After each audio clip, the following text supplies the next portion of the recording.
Welcome to Learn About Law. My name is Kevin O'Flaherty from O'Flaherty Law. Today we're going to talk about orders of protection. This is going to be a pretty comprehensive video. We're going to cover a lot of issues like who can file an order of protection, what the elements of an order of protection are, what the remedies are for an order of protection, what happens in an order of protection hearing, and how to enforce an order of protection. We're also going to do a series of videos that we're going to put out in the next week at learn-about-law.com that go into a lot more detail about some points we only touch on in this video. So we're tackling this topic in a big way, and you should learn everything you need to know about orders of protection from this series of videos we're doing.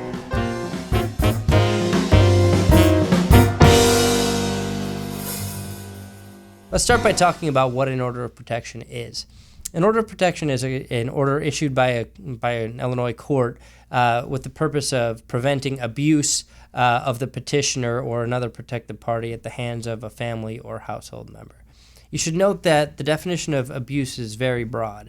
It includes non-physical abuse such as threats or harassment, manipulation, stalking. The definition of family or household member is also very broad, and we're going to go into details later on in this video as to what fits that definition.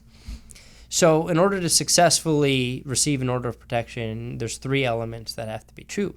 One is that the respondent, the person you're trying to be protected from, has to be a family or household member of the petitioner or one of the parties you're trying to protect.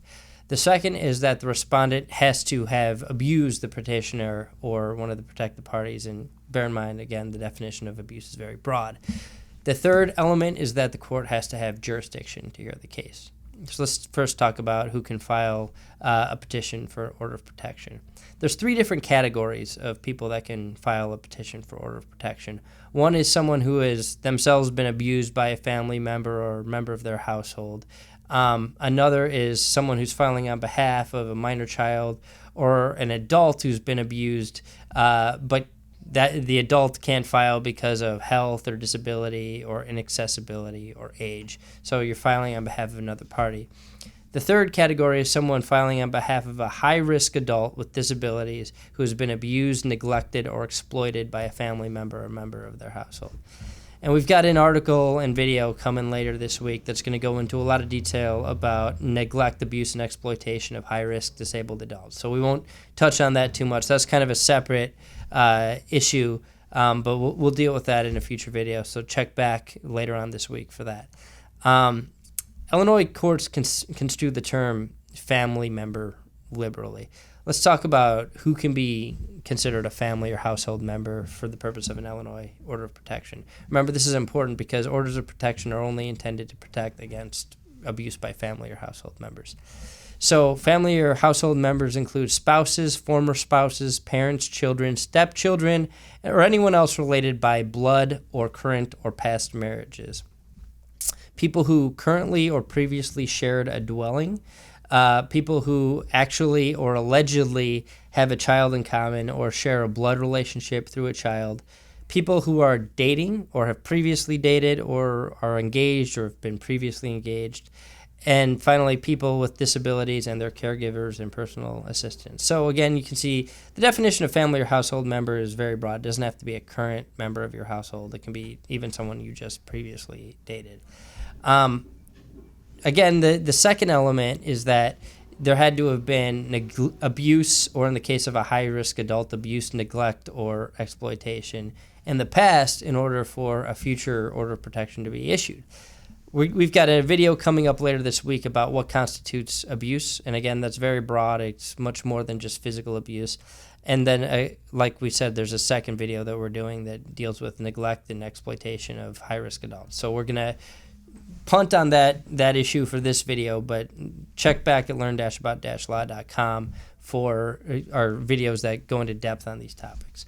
Let's talk about who can be a protected party for an order of protection. The important point here is that the petitioner is not necessarily the only person that's protected by an order of protection. An order of protection can protect the petitioner's minor children or anyone that lives with the petitioner. It can also protect anyone that's residing or employed at a public shelter or private home at which the petitioner is residing. What types of behavior an order of protection can prohibit is pretty broad.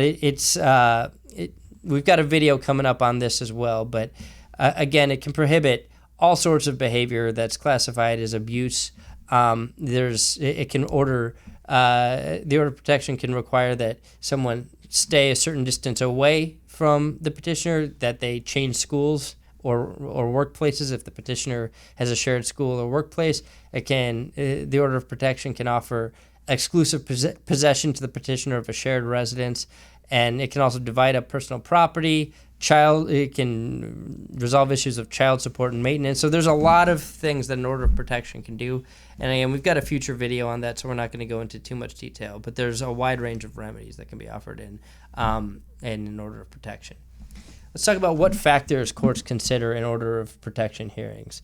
They weigh these factors to determine, first, whether an order of protection is appropriate, and second, what sort of remedies to grant for an order of protection. First is the nature, frequency, severity, pattern, and consequences of the respondent's past abuse. Whether the respondent has attempted to evade service of process, the likelihood of future abuse, and the potential for any future danger to minor children. So the court will take a look at those things in determining whether to issue an order of protection and what sort of remedy to issue. Let's talk about what happens at an order of protection hearing.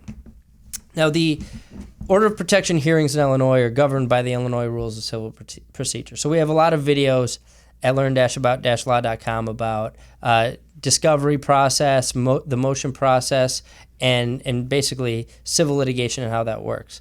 So those videos will typically apply to orders of protection. So anything that would normally happen in a civil case happens in an order of protection case, with a couple differences.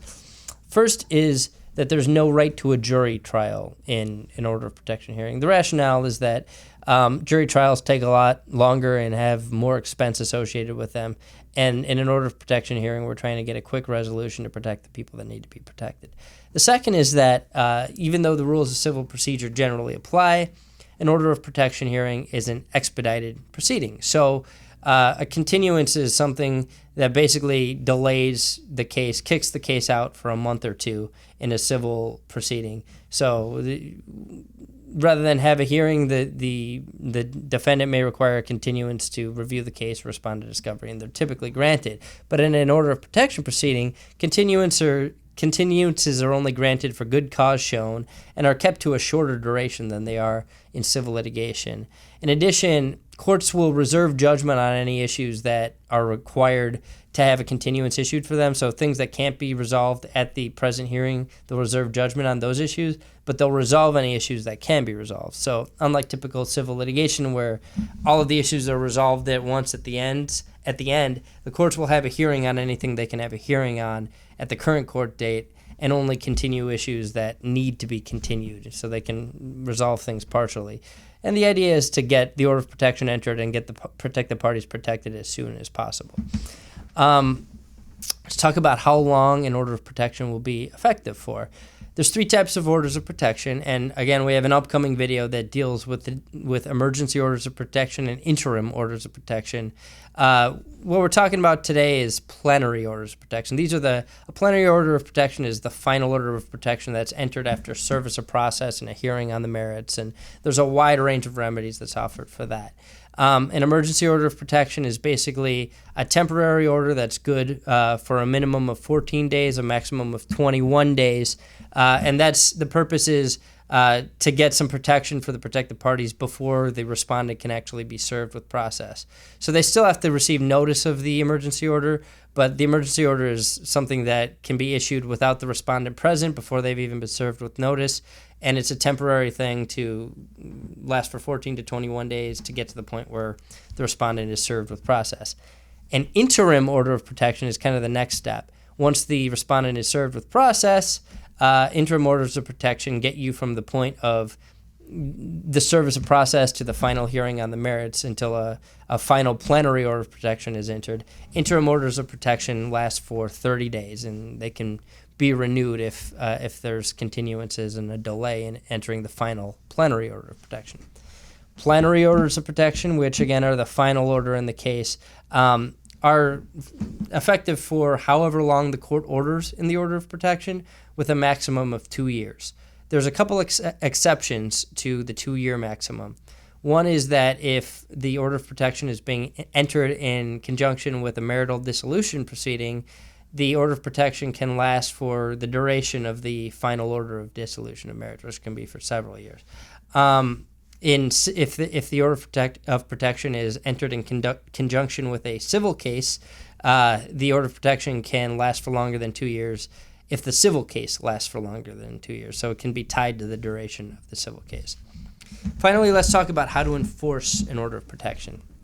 There's a whole menu of options if someone violates the order of protection on how the petitioner can enforce it. And they can do multiple different options here at the same time. One is a civil cause of action for damages. So if the act of violating the order of protection actually caused you injury or damage, or whether financial or physical or emotional, you can just sue the person in civil court for monetary damages to make you whole. The second way to enforce an order of protection is prosecuting the person for the underlying criminal offense. So if the person violated the order of protection by hitting you, then you can prosecute them for battery in criminal court, which is the underlying criminal offense. The third way is basically prosecuting the person who violated the order of protection with the independent crime of violating an order of protection. The first offense for violating of an order of protection is a Class A misdemeanor. Any subsequent offenses are Class 4 felonies. Finally, you can prosecute the person for contempt of court. Violating an order of protection is going against a court order, which can lead to contempt proceedings. We have a previous video and article we did on explaining how contempt of court works, so check that out if you want to learn more about that. But you can maintain a civil case, a criminal case, a case for the independent violation of the crime of violating an order of protection, and a contempt proceeding all at the same time if you want. That multiple are required. If a crime is committed, though, the court will be required, shall prosecute the crime if the violation was the result of an underlying crime. So again, we're trying to do a comprehensive overview of orders of protection in Illinois. We do a lot of family law work. These come into play in a lot of our family law cases we see. They can also come into play in civil and criminal cases. But stay tuned. We've got a whole bunch of videos coming that are going to lay out the definition of abuse, neglect and exploitation of a disabled adult, remedies for order of protection, and how to file an order of protection. We'll go logistically through the process for how to do that. So thanks so much for listening. Thanks so much for watching our video. If you have any questions, feel free to comment below. Click the subscribe button for new videos every week, and download and review us on iTunes. Visit learn-about-law.com for other legal-related articles and videos. Visit our business podcast and video blog, seizeyourbusiness.com, and visit Making Real Estate Fun for real estate videos and podcasts. Call us at 630-324-6666 for a free consultation.